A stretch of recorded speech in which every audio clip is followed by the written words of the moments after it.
Hello everybody and welcome to Rulebreaker.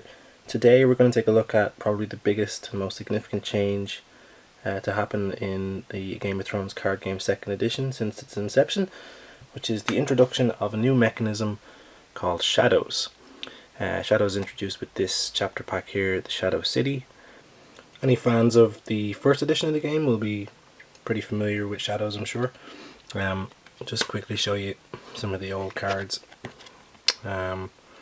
They used to have this symbol here, and it's worth noting that if you're familiar with Shadows from 1st edition, the 2nd edition rules are very similar. But 2nd edition, there's a little rule sheet that comes in the chapter pack here that goes through the specifics of the rules. Hopefully you won't need that after watching this video, but it is there if you need it. Shadows doesn't affect every card, it only affects cards that have shadows. So you're not going to need to think about this in the context of every card. The card that I've chosen here to go over what Shadows actually is Janos Slynt. He's a Night's Watch character. So let's have a look at him in a bit more detail. Okay, so the first thing you might notice that's different about a Shadows card is this symbol here. Right beside the cost, and the fact that the gold cost is in this different shade. It's kind of dark, sort of purpley black golden shade instead of the gold you'd see on a normal card like this one here. See, it's a lot more bright on a regular card. So this symbol means that this card can be used with Shadows. Shadows is almost always optional. So in the case of this guy, Janos Slynt, you can pay 6 gold to bring him into play as normal, or you can use Shadows, which means you got to pay 2 gold, and if you pay 2 gold, the card comes into play face down, like this. Any card that's in Shadows face down is not in play, it is in Shadows, which is a new state. So any of the cards that you are familiar with that remove cards from play or affect cards in play, they do not affect cards that are in Shadows. So what good is it having a card in Shadows like this? Well, once a card is in Shadows, you can bring it out of Shadows by paying its shadow cost. In the case of Janos Slynt here, his shadow cost is actually 0. So in this case, you can bring him out of Shadows for free, pretty much at any time, in any phase.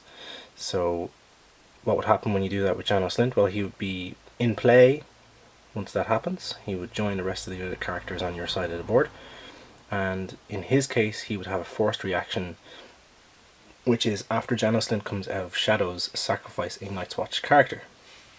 So that's kind of an additional cost to him because he's so cheap.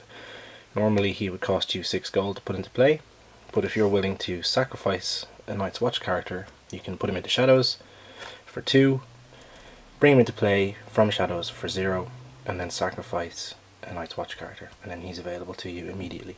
You can do this during a challenge, before a challenge, anytime that there's an action window. It's as an action essentially, so anytime that you can do an action you can bring a character out of Shadows. In the case of this guy, if he's the only character that you happen to have when you do this, you sacrifice him straight away, so that's not really a great plan. You would only do this when you've got another Night's Watch character out there. And yeah, that's an easy example. Let's show you something a little bit more complicated. So it's not just limited to characters. This is a location that has shadows. It's a Martell location called the Shadow City. It has a gold cost of 3, or you can put it into Shadows, and its shadow cost is going to be 2. And its effects are reduce the cost to marshal each of your cards into Shadows by 1. So it's like a discount for putting cards into Shadows. Pretty cool. Its challenges action, which it can only do while it's in play, not while it's in Shadows, is kneel the Shadow City to discard a card from Shadows to draw 2 cards. And that can be your own cards, or it can be your opponent's cards. So this is a pretty powerful card. If you are going to be building a Shadow deck, it's one of the most obvious utility cards that you can do. It's a lot of flexibility, so Yeah.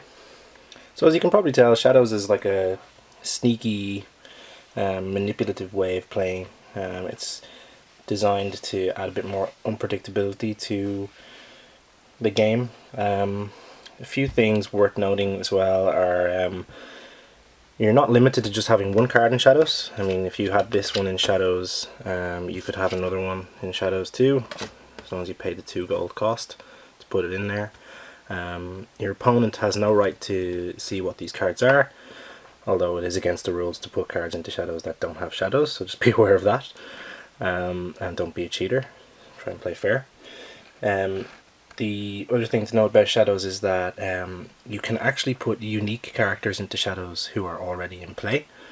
This is like it's kind of an unusual thing to do, maybe.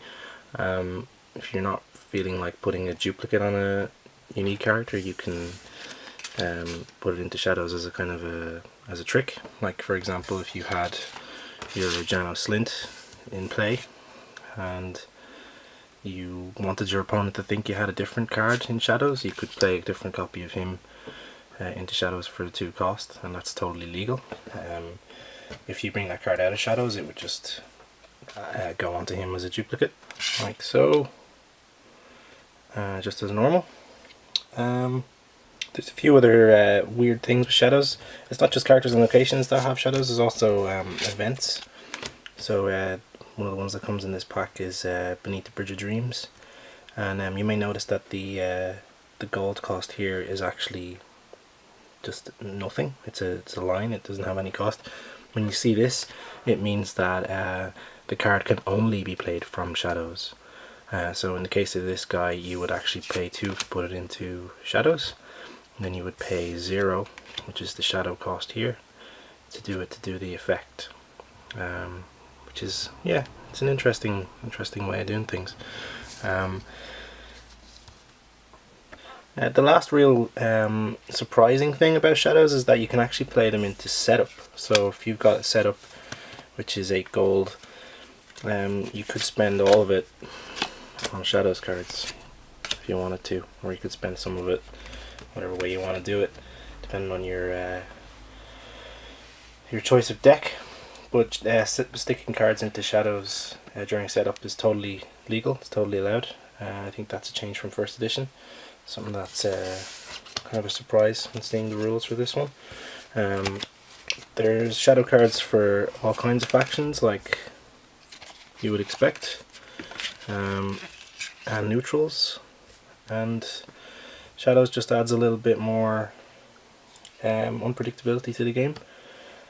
I have to say, when I heard that Shadows was coming in, I was a little concerned about it. Like in first edition, there were a lot of really powerful cards that relied on Shadows, and it had a deeply unbalancing effect on some of the different deck types, and it was a little bit worrying to see it come in. But thus far, from what I've seen, it's actually not overly powered, and it just adds a little bit more flavour to the game, and it's pretty fun. So I'm a big fan of the new version of Shadows in 2nd edition. I hope that this brief overview has been helpful to you. I mean, Shadows is not that complicated, it's just something new, something I wanted to add here as a supplement to the rest of the videos. If you have any questions, feel free to throw them into the comments, and we'll be back with another video very soon. So thanks for watching, and goodbye.